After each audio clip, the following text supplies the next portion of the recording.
Okay. Do you want me to start off, Brendan? I'm happy to start if you want. Go for it, my friend. Thank you, everybody, for joining us today.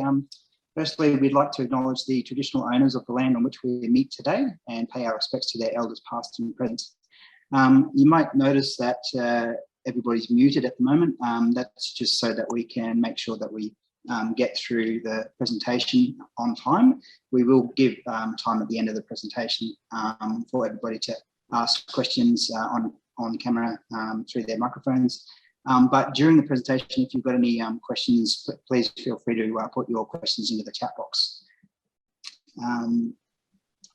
So just a reminder that all responses here are sort of general in nature, and you're encouraged to contact SBH Disability Services for any individual advice specific to your circumstances. And all inquiries about service delivery will be referred to the Service Delivery Manager for follow-up. Okay. So today's session is the first session about legal matters. So we've got our guest speaker today is Kate Muller from Bryan Mitchell Solicitors. Actually, I think it's Mitchell Solicitors. So Kate is a senior associate, holds a Bachelor of Laws and a Bachelor of Arts, as well as a Master of Laws with Honours, all from the University of Queensland. And Kate has been practicing almost exclusively in succession law with a bit of business law and family law since her admission. And today's topics is going to be about estate planning.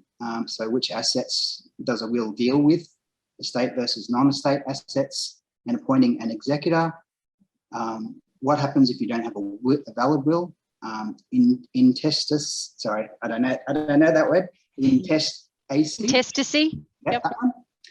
Post office wills and who gets what and who controls the process. What are testamentary trusts?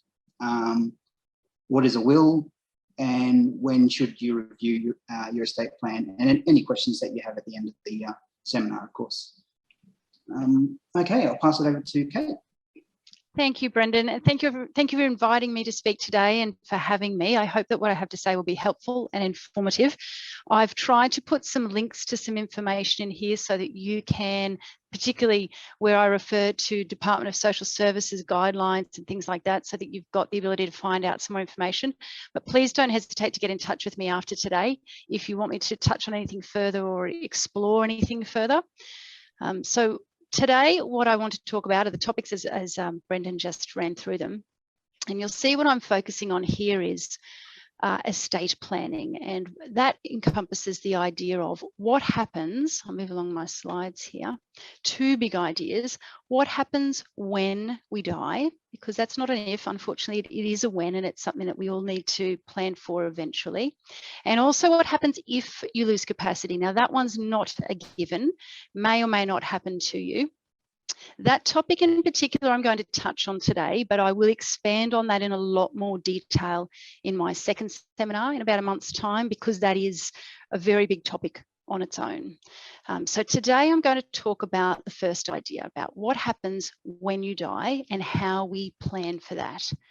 Now, I use this phrase estate planning because that is one of the three aspects of a broader area of practice of law called succession law. So succession law deals with estate planning, planning for dying, estate administration, which is administering estates after someone has died, and then estate litigation, which is fighting about people having passed away. Excuse me, Kate, sorry. Yeah. I think we can't see your slides at the moment. Oh, okay, let me have a look. And I will go back to them. Bear with me, I'll get out of here and I'll share a screen and see if this works. This one and that one. How's that? That's better. Better? Sorry, my apologies. Thank you for letting me know, Brendan. Let me go back a bit. There we go.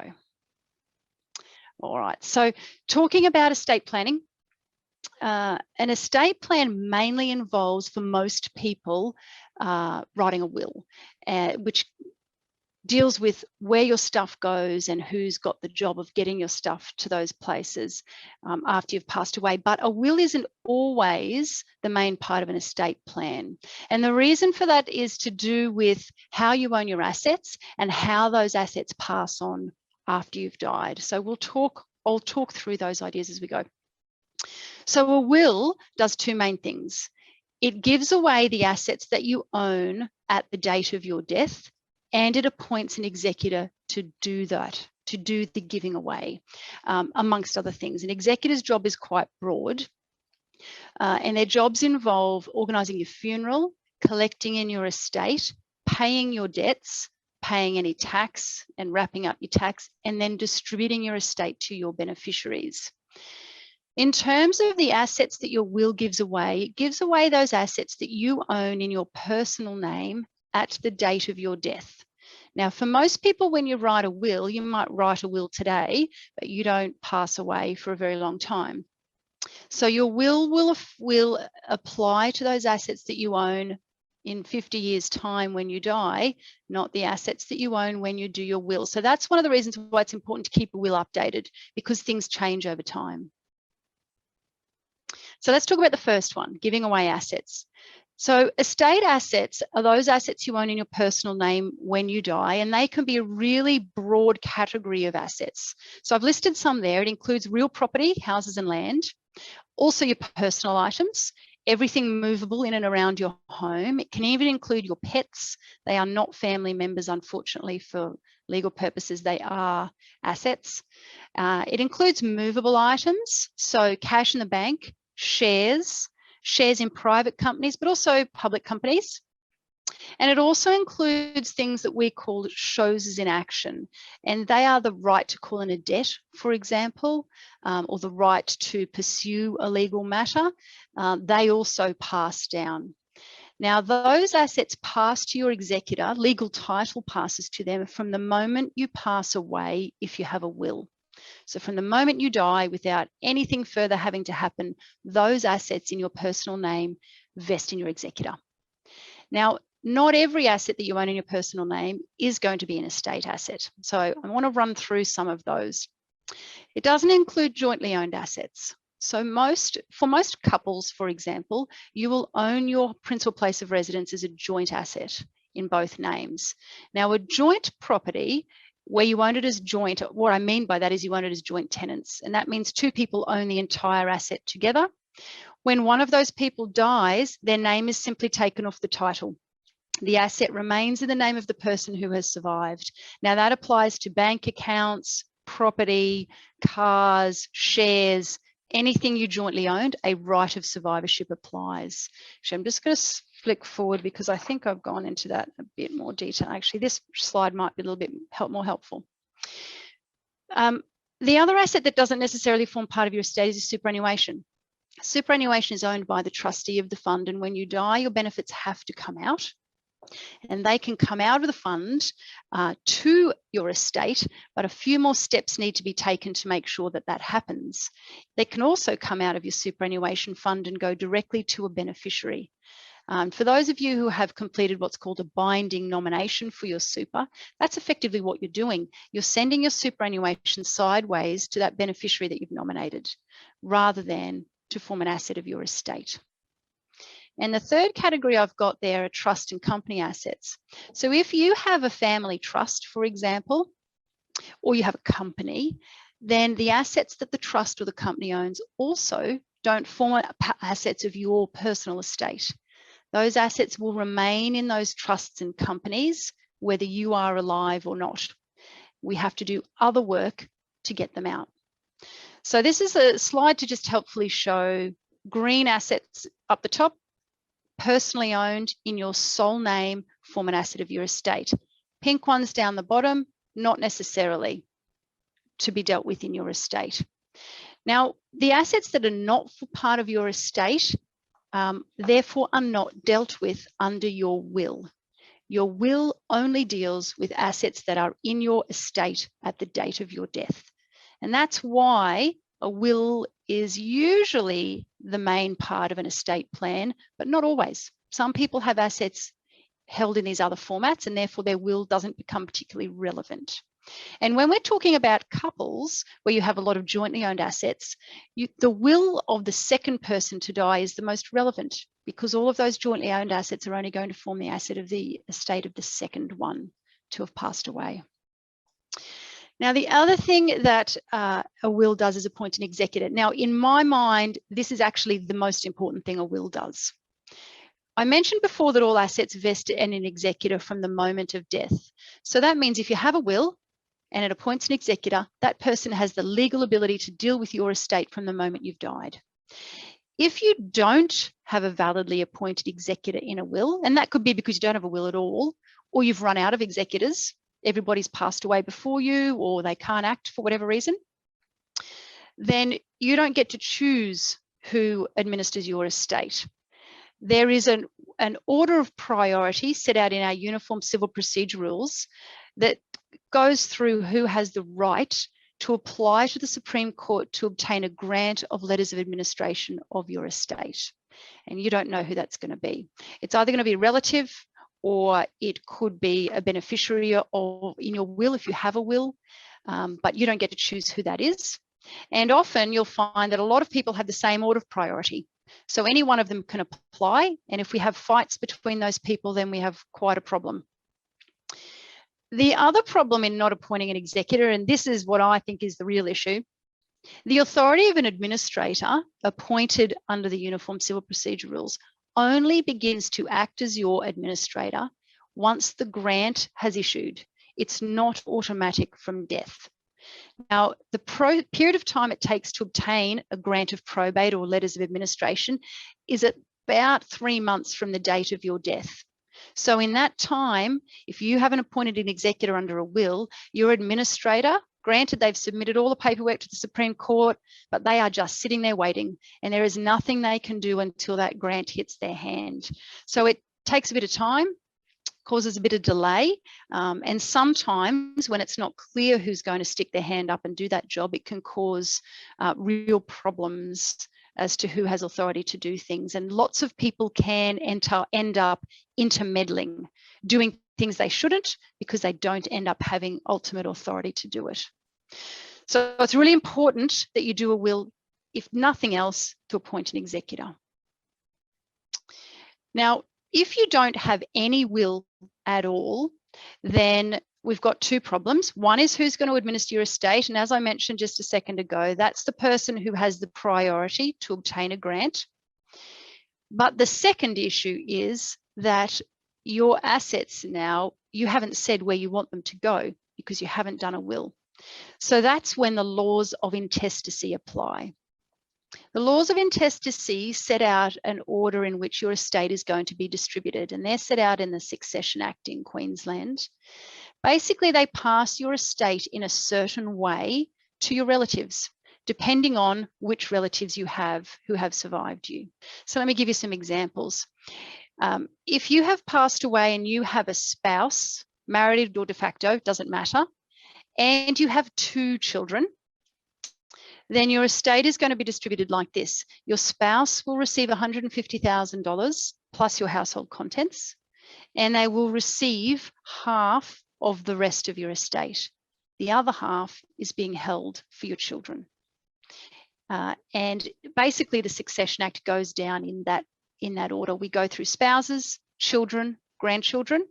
None of those have survived you. It passes to parents, grandparents, siblings, nieces and nephews, aunts and uncles, cousins, and then it's to the government. So you don't get to say who gets what. And if there are people in your family you'd rather not receive a benefit, well then too bad. They're going to get something if you haven't done a will to say where you want it to go. Now, it is possible to have a will that is not a valid will.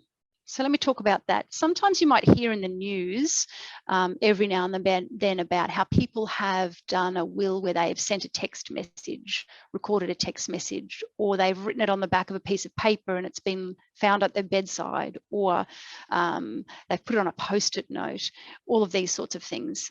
All of those things, I'm going to tell you, are wills, and they're going to be admitted to probate probably. The problem is They're not going to be admitted to probate without a great deal of trouble and expense to your estate.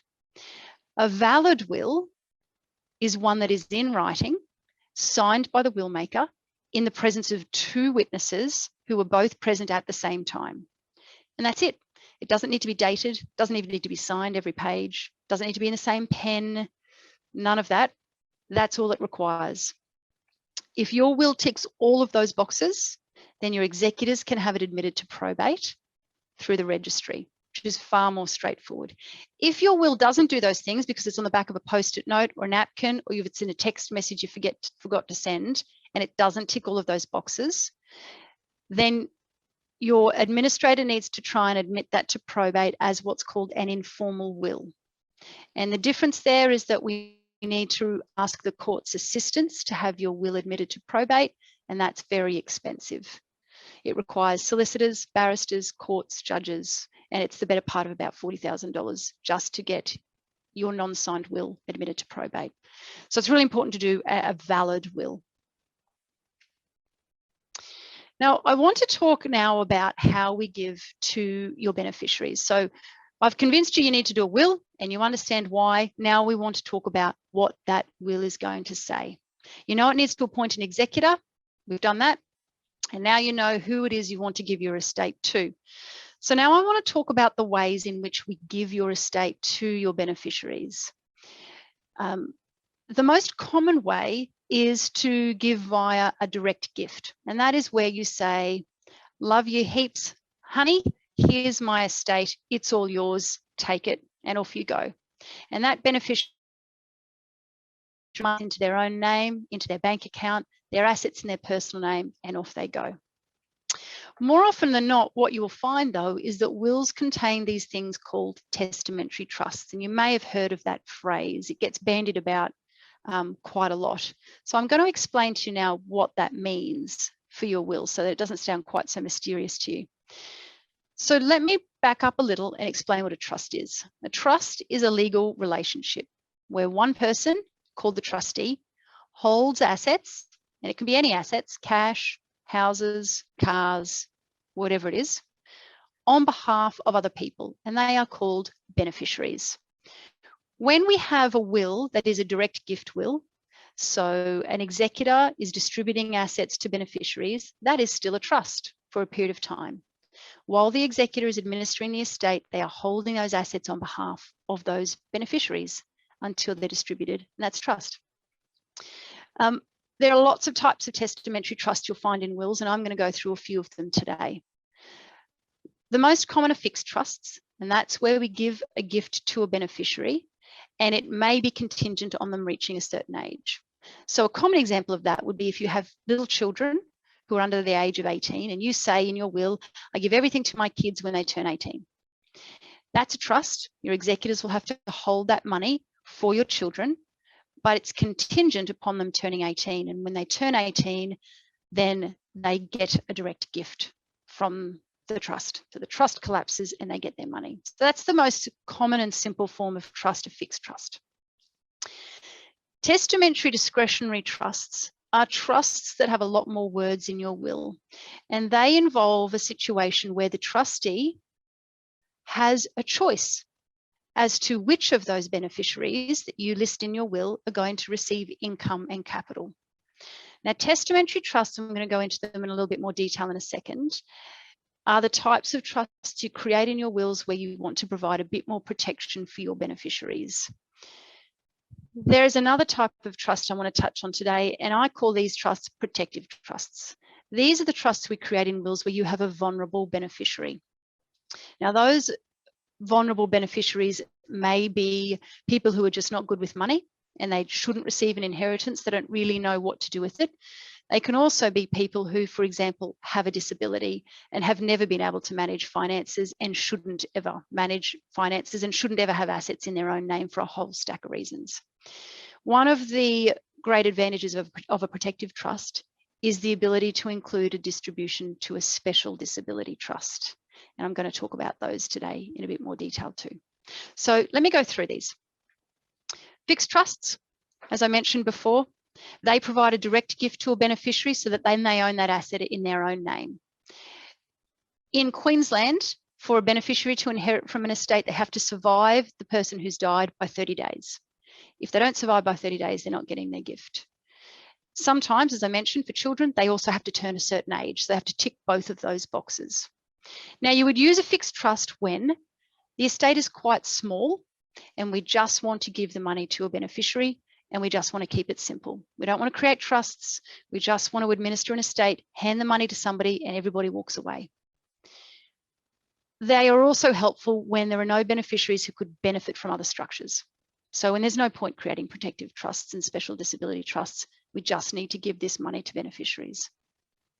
You wouldn't use a fixed trust if you've got beneficiaries who are vulnerable and they interact with Social Security, where you've got beneficiaries who are in professions that are often sued, doctors, lawyers, accountants, builders, and they're at risk of bankruptcy, or where you've got a beneficiary who is worried about losing their inheritance when they divorce and it gets divvied up in a property settlement.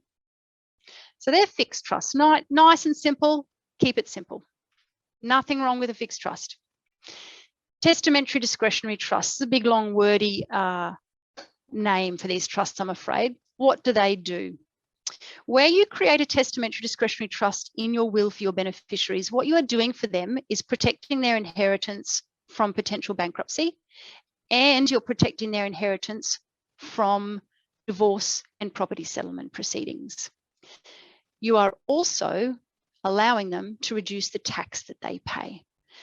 Now, let me give you an example. Let's say that I have a son called Brendan, and I want to give all of my estate to Brendan. And Brendan says to me, look, really want to receive your estate, Mum, but things aren't going well in my relationship at the moment. It's not looking good. And Brendan has, say, 3 little kids under 18.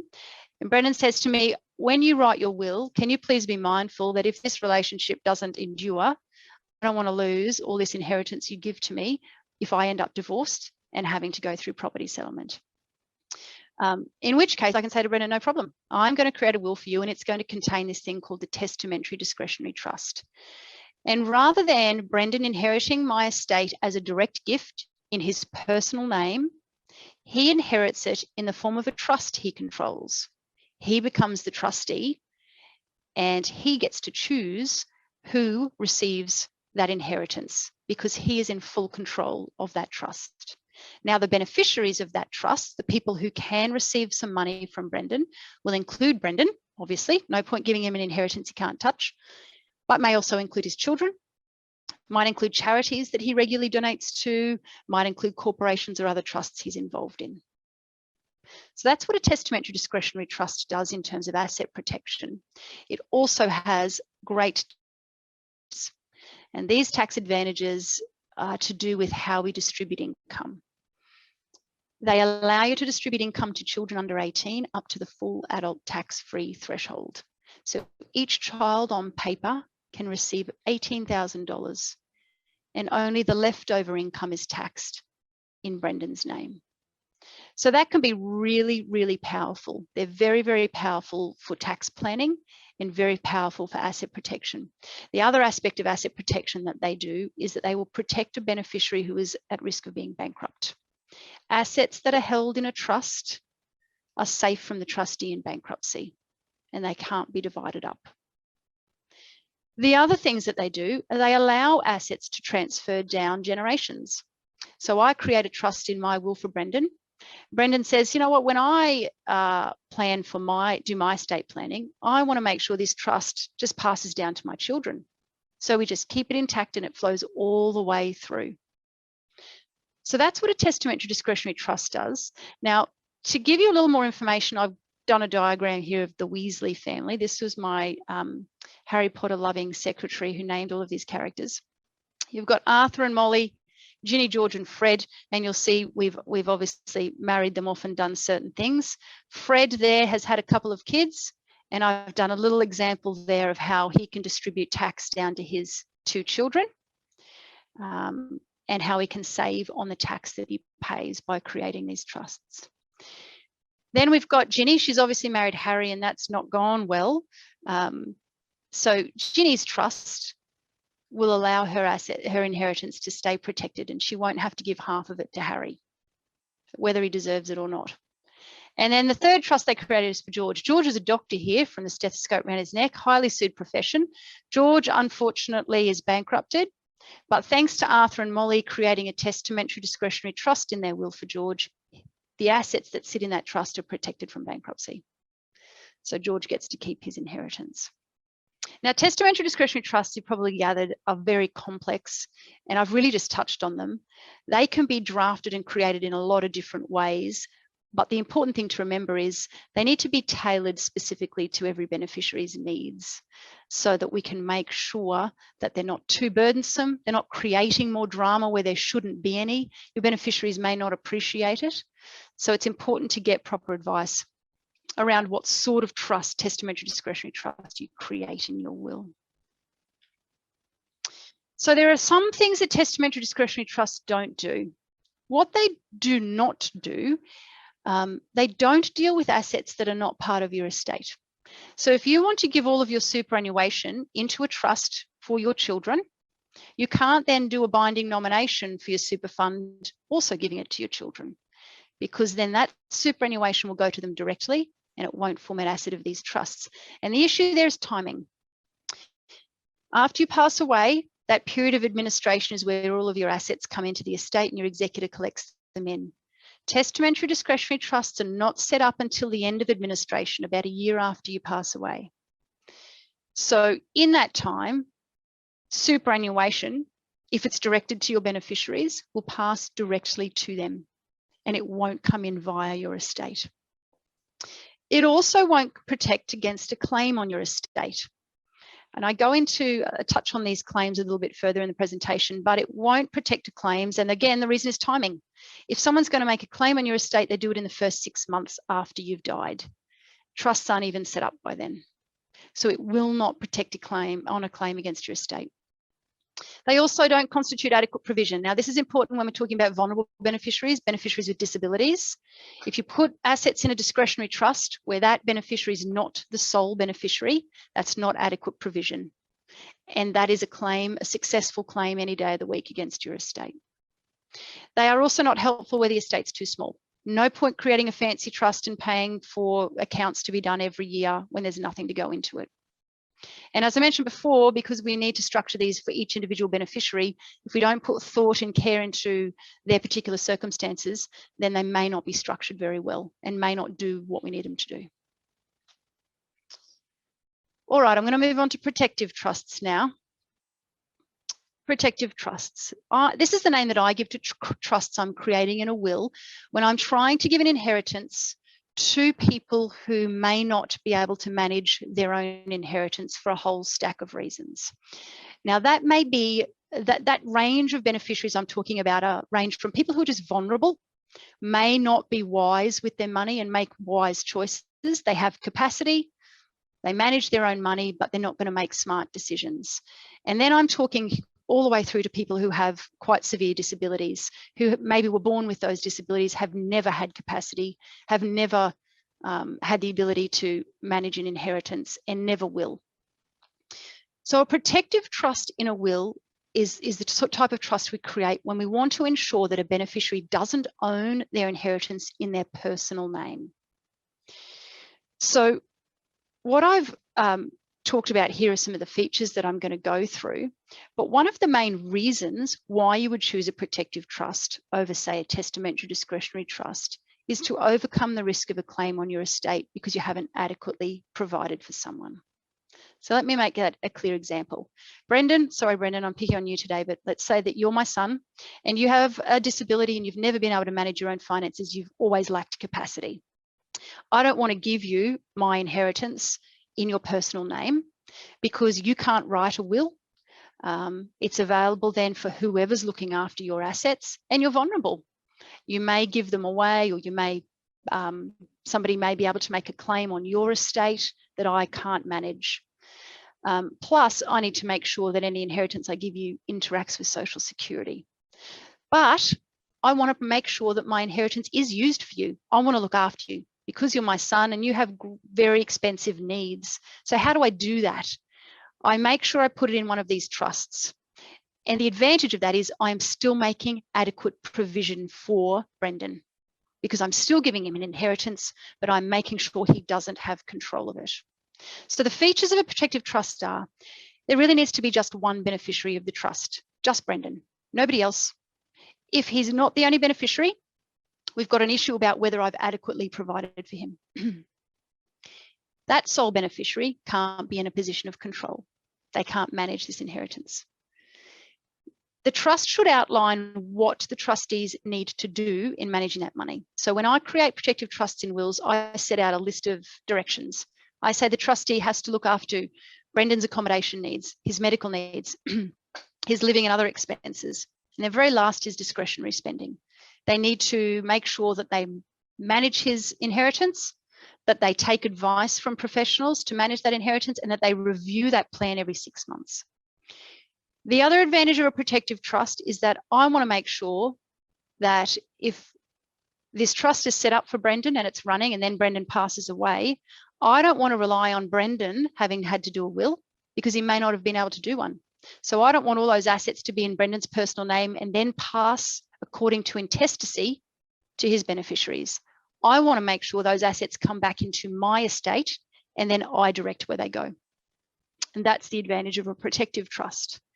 So I'm going to step through this a bit more about what they don't do, though, because you have to be careful. They don't allow a beneficiary to have control of an inheritance.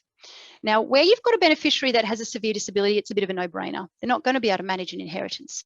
But where you say have a beneficiary that's vulnerable, and I'm going to use a specific example here, someone who has perhaps had mixed use with mental health, has periods where they're very good, periods where they're not so good. Now, where they're in periods where they're very good, they'd be great to manage an inheritance. But we don't know when they're going to have those periods and when they're not.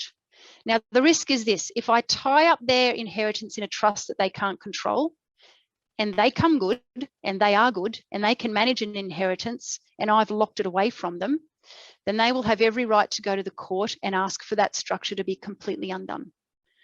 So we don't want to use these trusts to lock an inheritance away from someone who should otherwise have access to it.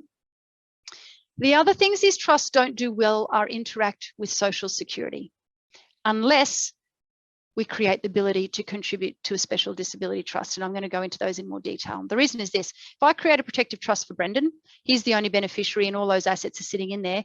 He's the only one that's ever going to get a cent from that trust. So for Social Security's purposes, they will look at that asset and see that it's Brendan's asset.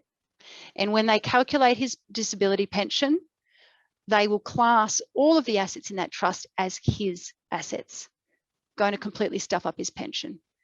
So I've done a good job as his mum. I've given him all of my assets. I'm looking after him, but I've completely stuffed up his pension. And along with reducing his pension, I've taken away access to all the services he would otherwise have attached to that pension. So that's really unhelpful.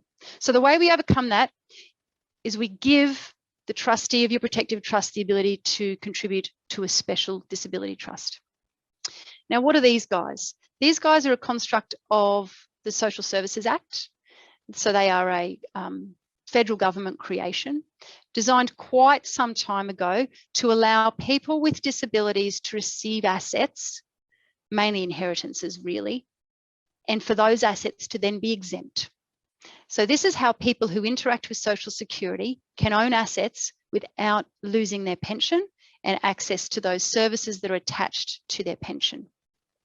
I've given you some links here so that if you want to know more, you can go and have a look. I've tried to tailor these links to specific aspects because the Social Services Guide, if you've ever been into it, is quite overwhelming. There's a lot to it. So I've tried to put in very specific references for you. So what special disability trusts do, they allow family members to provide for people with disabilities under a will without stuffing up their pension. But it also ensures that we're making adequate provision for them. So we're providing for them and we're not stuffing up their pension. Now, special disability trusts, although I'm giving a talk today about wills and what happens when you die, they can actually be set up during your lifetime. I don't think that's a very helpful thing to do. There's a very limited application. But But I'm going to go through now and just talk about what a special disability trust is and how they work. Now, this really is a very big topic on its own. So this is very much a Cook's tour version of what a special disability trust is. But let me see if I can go through it. So eligibility, only one special disability trust per beneficiary and only one beneficiary per trust. Can't have more than one. So if I create a special disability trust during my lifetime for my son, Brendan, but my husband then creates one in his will, there's only one. It's all going into the one trust. The purpose, as I mentioned, is to ensure that a person with a disability can receive assets, but the trust itself has a specific purpose, and it is to provide for the reasonable accommodation and reasonable care needs of that principal beneficiary. And I've set out there the link to that because the definition of what is a reasonable accommodation and reasonable care needs is very detailed. It also allows discretionary spending, but it's limited. This amount gets indexed up every year, and at the moment it's sitting at $12,500. So if you're not paying for a reasonable accommodation or care need, the Special Disability Trust can only have discretionary spending up to that amount every year. It's quite limiting. Now, who can put money in this trust? Anyone can. Anybody can contribute. And one of the very limited reasons why it's helpful to create one of these during someone's lifetime is where, say, grandma or granddad wants to put some money into a trust for their disabled grandchild. And if they do that, normally that would breach the gifting rules if they're on an aged pension. But by contributing to a special disability trust, it doesn't breach the gifting rules for their aged pension. So it's helpful. That's one of the reasons why it's helpful to create one during a lifetime. It's most helpful in wills, to be honest. But anyone can contribute. The exception is that the principal beneficiary themselves, you can't put your own money into one of these trusts unless you've received an inheritance from an estate or superannuation, and it has to be within 3 years. Now, the assets that sit in this trust are exempt for the calculation of the primary beneficiary or the principal beneficiary's Social Security. The trust can own any residence up to any value, and it can own other assets up to a concessional value of at the moment it's $700,250, gets indexed up every year. So in other words, the trust can own a house for the beneficiary and up to 700,000-ish worth of assets. And Centrelink pretend those assets don't exist when they're calculating that person's pension. So it's a lot of assets. Now, the trust deed is a set trust deed. It's compulsory. It's created by the federal government. It needs trustees, people who control it. You have to have 2 people doing that, 2 family members, or a company with 2 directors, or you can have a professional trustee, like a trustee company. The trust has to report yearly to Department of Social Services, and if anyone related to that primary beneficiary wants it audited, they can request it, and the trustee has to have it audited. Now, the trust ends on one circumstance only, and that's when the principal beneficiary dies. So if I create a trust and I put money into it for my son, Brendan, I can't get it back out. It is a one-way ticket. It stays in there until Brendan has passed away. But when I've contributed the money at the start, I get to nominate where it goes after he's passed away. And then whatever's left in the fund gets refunded in proportion to the people who contributed it. All right, I'm just moving on now. I'm sorry, I'm running out of time, but I just want to move on here and talk about whether your will is rock solid. So I'm talking here about the ways in which a will can be challenged. A will can be challenged if it hasn't been created properly. It's not a valid will. You didn't have capacity to do it.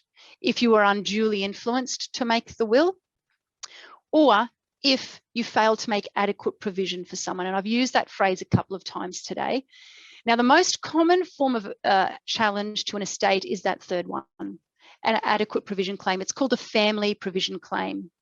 And those claims are made by certain people in a will maker's life who claim they haven't been left enough or left anything. Now, family provision claims, only certain people can make those claims, spouses, children, dependents.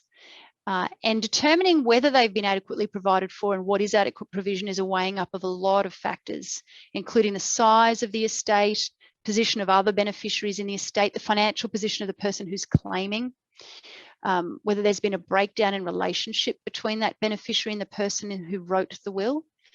And no one of these factors is more important than the other. It's a big weighing up of factors.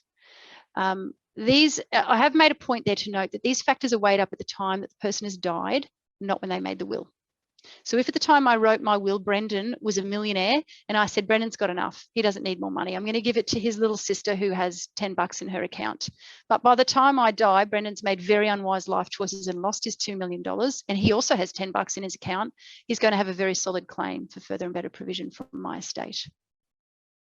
Again, this topic is an entire topic in itself, so that's this is a very brief overview for you. Now, how you prevent a claim against your estate, not many ways. One is to ensure that you make adequate provision as far as you can, particularly if you've got a vulnerable beneficiary, so creating the right trust structure. But if you really want to leave out someone of your estate who would otherwise have a claim, the best way to protect against a claim is to die with no assets in your name. So rewind to the very start of my talk, and I said not every asset is an asset of your estate. Well, when someone makes a claim on your estate, they're only making a claim on those assets in your estate.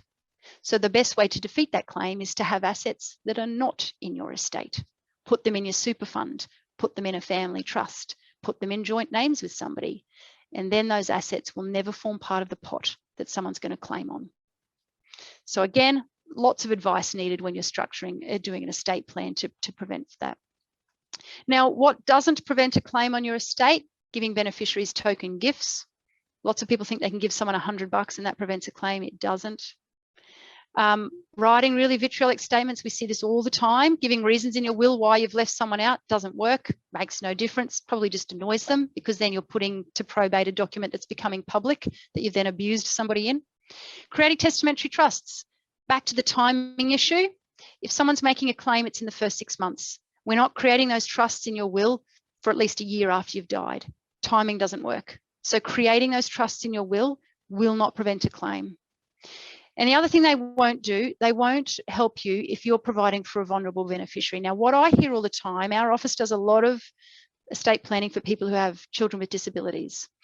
And what I hear a lot is people coming to us saying, I've got 3 adult children and one of them has a disability, but the other 2 are going to look after them.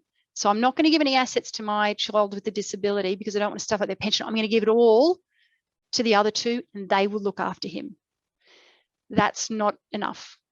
And I'll tell you why it's not enough, because the public trustee run claims for further and better provision on behalf of people who lack capacity every year. There's every chance that they will run a claim on behalf of that beneficiary for adequate provision, and they will get it, because the law actually expects that you provide for the people in your will, in your life, who lack the ability to provide for themselves. They should be getting more of your estate, not less. So giving the inheritance of a vulnerable beneficiary to somebody else, that's not adequate provision. Alrighty, I'm just going to touch on this last slide before we do some questions. Losing capacity. As I said, I'm going to flesh this out in a lot more detail in my next slide. Capacity, there are 2 ways in which someone is able to legally make decisions for another adult. Now, you've used the word adult. Obviously, a parent can make a decision for a child, whether they have a disability or not, whether they have capacity or not. But children are deemed to lack capacity at law. So they all lack capacity for our purposes. But once you hit 18, you are deemed to have capacity until it's proven otherwise. Now, in some cases, that's really silly, because some people are born with severe disabilities and it's very obvious they don't have capacity once they're 18. But the law needs more proof than that. We actually need an assessment, proof that they don't have capacity. Because you're presumed to have capacity unless proven otherwise, you're also presumed to be able to make your own legal decisions, unless someone is appointed to do them for you, to make them for you. Now, there's 2 ways someone's making decisions for you. If you have capacity at some point in time, you can appoint someone under an enduring power of attorney, so that if you lose capacity, they can make decisions. But if you've never had capacity, or it's too late, mum and dad already have dementia and they can't do an enduring power of attorney, then the only way to be appointed as someone's, to make decisions for someone, is through the Queensland Civil and Administrative Tribunal. And those people are called guardians, where you're making personal decisions for someone, and administrators, where you're making financial decisions. Now, Qcat, what I call Qcap Proceedings, Qcap proceedings can only be commenced where somebody already lacks capacity. If someone has capacity, but they've just made a silly choice about who they've put in their power of attorney, Qcap won't care. That person needs to go again and do the document again and make sensible decisions and get advice. Qcat is reserved for people who already lack capacity and somebody needs to be appointed to make decisions. We do a lot of work in this space where we have adult children who have disabilities, usually have never managed their finances, and their parents have been making decisions for them all their life, made decisions for them as a child, and it just kept going. And basically they fudged it. And Qcat's okay with that. But there comes a point in time when mum and dad start to get a bit elderly and it's a bit much for them. But the brothers and sisters or people who step in and want to take over that role, they can't fudge it. They haven't been fudging it and they can't do that. They have to be legally appointed. So a lot of our Qcat applications are to be appointed as an administrator and a guardian for the next generation. So that's just a bit of an intro about what I'm going to speak about next time. Next time I'm going to unpack capacity rather than talking about what happens when you pass away. I'm going to talk about decisions while you're alive and who gets to make them and how you can appoint other people to make those decisions. And I'll also touch on things like advanced health directives, making health decisions, how you delegate that power and what that looks like. There's been a lot of change in this space over the last 12 months. So even if you have those documents in place, it's a good idea to get a bit of a refresher because we had some changes there. All right, I think it's time I better turn to some of these. Oh, I've just put in there when to review your estate plan. It's a bit of a no-brainer for some of them. If somebody dies, obviously you want to rejig your will. If you marry or divorce, your documents automatically revoke, excuse me. So if you've done a will and you divorce, it will revoke where you've appointed your former spouse. But equally, if you marry, any will you've done previously will revoke completely. All right, let me move on to question time. Brendan, do you want me to work through these or do you have other ones? There's only one other one, so we'll work through these and then we'll get to the one that's been submitted, and then Okay. we'll open the floor. Sure. How is a power of attorney ended? In two ways. You either revoke it and cancel it, or three ways really. You revoke it and cancel it completely and don't do another one. Second way is you do another one and it's different because a new power of attorney revokes an old one. And the third way is if the person dies. Power of attorney has no effect once someone has died. So they're the three ways a power of attorney is ended. Okay, costs to set up a will. Now this varies according to who's doing it. Every firm's going to charge differently. So I'm going to speak to what our costs are because that's all I really know. Cost to set up a will, we have a process which involves we need to meet with you first, and that meeting takes about an hour and a half to 2 hours. We need to know all about you and your assets and who's who and go through your beneficiaries and figure out what we need to provide for. We charge a small fee for that meeting. If after that meeting you want us to prepare documents for you, we will then provide you with a fixed written quote for that documentation, depending on what it is we need to do. Wills in our office cost anywhere from about $700 upwards. So very straightforward wills are about $700. Very complex ones can get up into the thousands. Quite separately then we would charge a fee for enduring powers of attorney, advanced health directives, any other document that you might need us to prepare. And of course, if after that initial meeting we've had a review of your existing documents and you don't need to change them, there's no further charge. So hopefully that answers the question. It's difficult to give an estimate of fees because all of our wills are tailored specifically to our clients. The fees vary, but hopefully that's to give you an idea of a range. About 700. Most wills cost between 700 and for couples, sometimes we get up to about 2,000 for couples creating complex trusts. Should I get more than one legal expert to review my will? There's a pro and a con to this. Where you get two lawyers in a room, you're likely to get three different opinions, as the saying goes. We all have very different views on things and different ways of doing things, and that doesn't make those ways wrong. It just makes them different. So it's very possible that if you take your will to another legal expert, they will say, that's fine, it's great, but I do it this way. Everybody's going to be right. It's just going to be different ways of doing it. If you are not confident, what I would say though is if you've instructed a solicitor to prepare a will, you should be confident. You don't want to be paying somebody for a service that you're not confident in doing. But if you've prepared your own will then yes, I would definitely recommend that you speak to a solicitor about it and let them have a look at it and review it and make sure that it does what you think it does. Just because you put words on a paper doesn't mean it's going to have a different effect. Thank Okay, you. Brendan. We've got, sorry, Kate, I just jumped in there. Go for it. We have 3 questions that have been popped up into the chat. Sure. So I'll, hopefully you can hear me okay. I'll read the first one, is from David. Thanks for the question, David. In conversation with family, what trust types, can you read that one, Brendan? So he's asking in conversation. See the project or trust something. type. I think it's discretionary or project would be best. If David's unmuted, he could probably ask as well. Yeah. Hi, David. Brendan summarised my question correctly.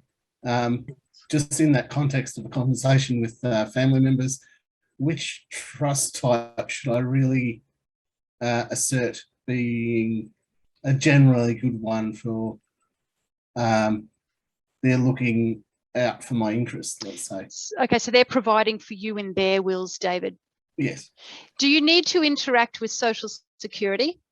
Yes. Okay. Then if you're capable of managing your own inheritance, then we need to be mindful that they need to create a careful balance between allowing you to manage your inheritance, but also then allowing you to, not stuffing up your pension. And sometimes it is tricky to do both. And so we're going to... In terms of type, Yep. Which type are we looking at there, or is it a combination of both? Probably a bit of a combination of both, to be honest. What I would be recommending probably, or what we generally recommend for people who are in that grey area, because special disability trusts can only be for people who have a severe disability. So you got to tick all these boxes and their severe disability. By very nature, those people can't manage their own inheritance.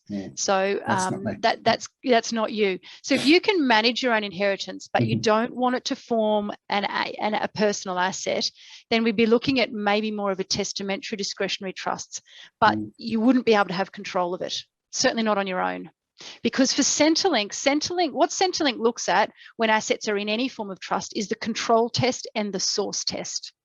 If you control assets in a trust, or you sourced them, so you put them in there, they're going to deem those assets to be yours. So that's the trick with Centrelink. Assets in a trust can't be in your sole control. And so if we put them in a protective trust, that'll interact well with Social Security, but you sound like you don't need that. So I'd be advising more the testamentary discretionary trust, but we'd be looking at control, would be the key there. Thanks for that, Kate. Thanks for asking that question, David. Kate, the next one is from Nina. How do you revoke a power of attorney? You revoke a power of attorney by doing a new one, or there's actually a form called a revocation of power of attorney. All of the power of attorney documents are actually, they're a set format. The government has produced them and they're all online. So you can sort of Google them and see them. Broadly speaking, there's a couple. There's a short form power of attorney, and that's where you're appointing the same people to make decisions about your finances as your personal and health. There's a long form where you're appointing different people. So I'm appointing Brendan to make financial decisions and George to make personal decisions. And then there's a revocation document, and that's where you just want to revoke your power of attorney and not appoint anyone else. So if I revoke it by completing a revocation and not doing a new one, that revokes it. But if I do a new one, long form or short form, that will also automatically revoke the old one. Thanks for that, Sharon. Nina. And next one is from Sharon. What's the difference between a power of attorney and an enduring power of attorney? Oh, good question. And this is very confusing. A power of attorney is short for enduring power of attorney. There's two types of powers of attorney in Queensland, a general power of attorney and an enduring power of attorney. A general power of attorney is where I can delegate my authority to make decisions to someone else. But if I lose capacity, the power ends. An enduring power of attorney is where I give that power to somebody, but if I lose capacity, the power endures beyond my loss of capacity. So an enduring power of attorney is the one you want to do where you're thinking about who would make decisions if you lost capacity. And so it may only commence if you lose capacity. General powers of attorney are very specific. They're for things like, I'm going to be out of the country and I'm about to sell my house and I need someone to sign the transfer form for me. Or I want to delegate my power to sign and do a certain thing. So they're the differences. I hope that answers your question. Thanks for that, Sharon. That was a good question. And one more from Nina. Who else other than a lawyer can write an advanced health directive? So advanced health directives, again, those forms are also online, and there's a process with those. So you have to, first of all, take it to your doctor, and you complete the first section with your doctor because they need to explain to you all of the medical procedures that are listed in there. And you have to nominate whether you do want them or you don't want them. Now, an advanced health directive only comes into play in very specific end of life circumstance, which is when you're dying, you're already dying, you're being kept alive through hydration and all that sort of jazz. And what you're asking here is, in that document, if you ever get to that position, do you want to continue to receive life-sustaining treatment, or do you want that life-sustaining treatment to be withdrawn? So you take it to your doctor first. They explain all those medical conditions to you. You say yes or no. Then you have to take it to and sign it in front of a qualified witness. So that's a solicitor, Justice of the Peace, Commissioner for Declarations. Then that only after you've done those two steps is the document valid. Now, I do want to give a word of warning with advanced health directives when you're doing them by yourself. They are dual purpose documents. They do all of that end of life stuff, but what they also allow you to do is appoint a personal and health attorney. Now, if you've already done an enduring power of attorney where you've appointed somebody and you go and complete your advanced health directives and you fill out that bit, you're going to accidentally revoke your power of attorney that appointed personal and health attorneys. So you've just got to be a bit careful when you fill it out. Thank you. That was a good question. Sorry about that. Good question, Nina. And I think we're almost run out of time. And I'd just like to say thank you to Kate for giving up your time this afternoon and coming on. And we look forward to the second session in a month's time, because this is very, very informative. It's got me thinking about a few questions myself that I think I'll probably get in touch with you and speak to you offline. I just wanted to thank everybody for coming along, and hopefully we'll see you next time. And have we got, we almost out of, yes, we're out of time. We're at 2 o'clock on the dot, guys. So I just wanted to say thank you very much for all your help and all your support, and we'll see you all next time. Thank you, George. Thanks for having me. No worries, Kate. Thank you so much.